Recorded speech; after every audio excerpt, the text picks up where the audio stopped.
Chapter 3 data distributions. तो यहाँ पर हमारे पास एक न्यू लाइब्रेरी है, that is matplotlib, right. Pandas और नमपाई के साथ तो हमने वर्क किया ही है, लेकिन इसको आपको इंस्टॉल करना पड़ेगा टर्मिनल में जाकर, न्यू टर्मिनल, और फिर पिप इंस्टॉल मैटप्लॉटलिब, ओके। और उसके बाद आप इसको इंपोर्ट कर देना। तो डेटा डिस्ट्रीब्यूशंस, तो यहाँ पर एक मेथड है यूनिफॉर्म मेथड। इससे क्या होता है, रैंडम फ्लोट वैल्यूज़ हमें मिल सकती है। तो यहाँ पर 0.0 है स्टार्टिंग पॉइंट है, 5.0 इज़ द एंडिंग पॉइंट, और 250 is the number of values की कितनी वैल्यूज़ हमें जनरेट करनी है, राइट। तो ये 250 रैंडम वैल्यूज़ जनरेट करेगा between 0 and 5। So let's print this. यहाँ पर numpy की जगह np, क्योंकि हमने रीनेम करके इंपोर्ट किया है। एंड देन तो ये है हमारी random floating point values, okay. तो ये एक मेथड है जिससे आप बिग डेटा सेट्स जनरेट कर सकते हैं। फिर है histogram. To visualise data set we can draw histogram. Histogram कुछ ऐसा दिखता है, राइट। और इसका कोड है plt.hist, मतलब plt जो हमने इंपोर्ट किया था वो, और .hist। यहाँ पर दो आर्ग्यूमेंट्स पास किए। First argument is the data और second argument is the number of bars. अब ये बार्स का क्या मतलब है, तो यहाँ पर आप देखिए, यहाँ पर 0 से लेकर 1 तक एक बार है, फिर 1 से लेकर 2 सेकेंड बार, इसको बार कहते हैं, राइट। और फिर हमें लिखना है plt.show। तो एक डेटा सेट इंपोर्ट कराते हैं, Iris data set. Iris is equals to pd.read_csv data set Iris csv। तो ये है हमारा डेटा सेट। अब यहाँ पर जो फर्स्ट ये 0 से लेकर 149 है, ये पांडास की तरफ से इंडेक्स प्रोवाइड किया है, और ये आईडी है, ये डेटा सेट के अंदर था। तो हम इसको आईडी से चेंज कर देते हैं, मतलब कि इंडेक्स बन जाएगा हमारा आईडी, ओके। फिर यहाँ पर कुछ फीचर्स हैं, ये 4 फीचर्स हैं, और हमें प्रेडिक्ट करना है स्पीशीज़। 3 स्पीशीज़ है बेसिकली, सेटोसा, वर्जिनिका और वर्सिकलर, राइट। तो हम क्या करते हैं, एक हिस्टोग्राम प्लॉट करते हैं ऑफ दी पेटल विड्थ का हिस्टोग्राम प्लॉट करते हैं। तो plt.hist, जहाँ पर फर्स्ट आर्ग्यूमेंट होती है डेटा, तो irish.petal width, और लेट्स से 5 बार्स हमें चाहिए, राइट। plt.show अगर आप लिखेंगे तो ये सब कुछ जो प्रिंट हो रहा है वो नहीं होगा, बाकी कोई डिफरेंस नहीं है, plt.show, राइट। तो ये है हमारा हिस्टोग्राम। तो यहाँ पर आप देखिए, इस हिस्टोग्राम से हमें क्या पता चल रहा है कि 0.1 से लेकर 0.6 तक 48 या फिर 49 फ्लावर्स की पेटल विड्थ आ जाती है। मतलब 49 फ्लावर्स की पेटल विड्थ 0.1 से लेकर 0.6 में है। फिर यहाँ पर आप देखिए 9 फ्लावर्स की पेटल विड्थ 0.6 से लेकर 1.1 तक की रेंज में है, that is too low, right. और फिर ऐसे करके हिस्टोग्राम से हम ये डेटा पता कर सकते हैं, राइट।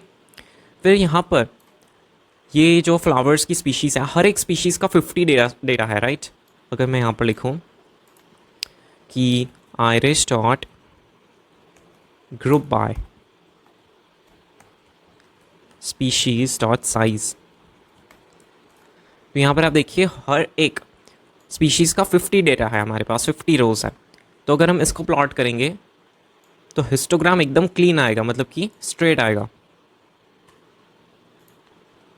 यहाँ पर स्पीशीज़,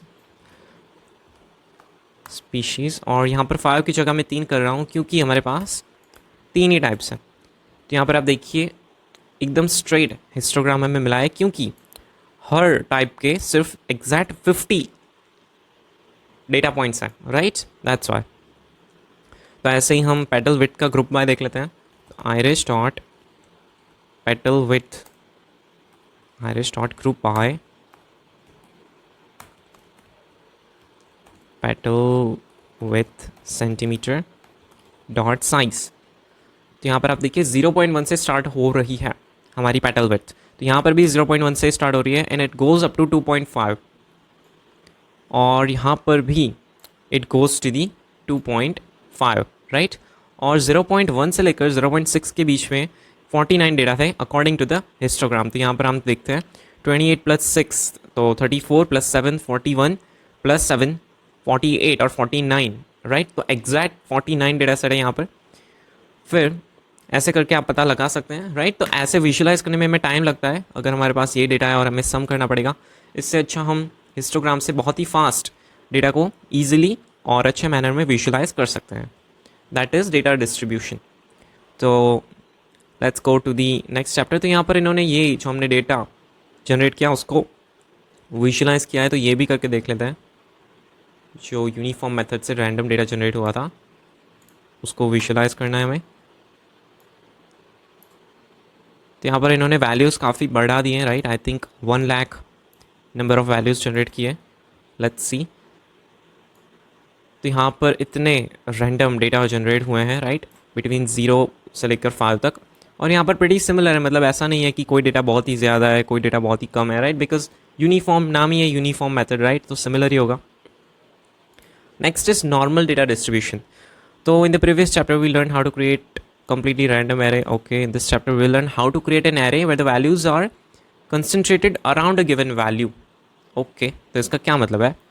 तो यहाँ पर numpy random dot normal method का यूज़ किया है। अब इससे क्या होता है, ये जो फर्स्ट आर्ग्यूमेंट होती है that is our value, right, that is our, हाँ, that is our value, and जो 1 है that is the standard deviation. Standard deviation का क्या मतलब है, इसके लिए आपको प्रीवियस चैप्टर देखना पड़ेगा। और ये जो है that is the number of values. तो इसका मतलब ये है कि 5 के अराउंड 1 स्टैंडर्ड डेविएशन में 1 लाख वैल्यूज़ जनरेट करनी है हमें। मतलब प्राइमरी गोल हमारा होना चाहिए कि वैल्यूज़ की रेंज होनी चाहिए 4 से लेकर 6 तक। क्यों? क्योंकि स्टैंडर्ड डेविएशन 1 है, राइट। तो लोएस्ट वैल्यू हम जा सकते हैं 4 और हाईएस्ट वैल्यू हम जा सकते हैं 6। कुछ एक्सेप्शंस हो सकते हैं but most of the values should be between 4 to 6. That's what it is saying. तो यहाँ पर आप देखिए most of the values are between 4 to 6, but यहाँ पर कुछ अदर वैल्यूज़ भी है बिकॉज स्टैंडर्ड डेविएशन एकदम कंपलसरी अप्लाई नहीं होता है, right. It refers to the most of the values, not all the values. तो इसको रन करके देखते हैं।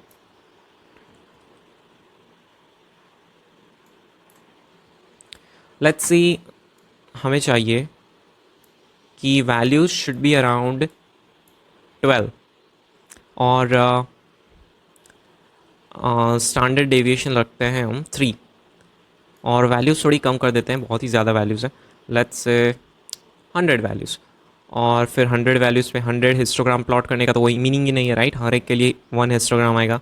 Let's plot 10 histograms. ओके, तो यहाँ पर आप देखिए हमने क्या लिखा था 12 और स्टैंडर्ड डेविएशन है 3, मतलब कि most of the values should be between 9 से लेकर 15 तक। तो यहाँ पर आप देखिए 9 से लेकर 15 तक ही है most of the values, right. बाकी सारी जो वैल्यूज़ है वो भी जनरेट हुई हैं लेकिन most of the values are between the till the 15। Okay, that's what the standard deviation means. We use the array from NumPy random normal method with 1 lakh values to draw histogram with 100 bars. We specify that the mean value is 5 and the standard deviation is 1, meaning that the values should be concentrated around 5, rarely further away than 1.5 from the mean. Okay, so as you can see from the histogram, most of the values are between 4 to 6. So जो कि हमने कहा वही यहाँ पर लिखा है, right? That is it for the data distributions. I hope आपको समझ में आ गया होगा। और if you are new on the channel, subscribe कर देना। Thank you.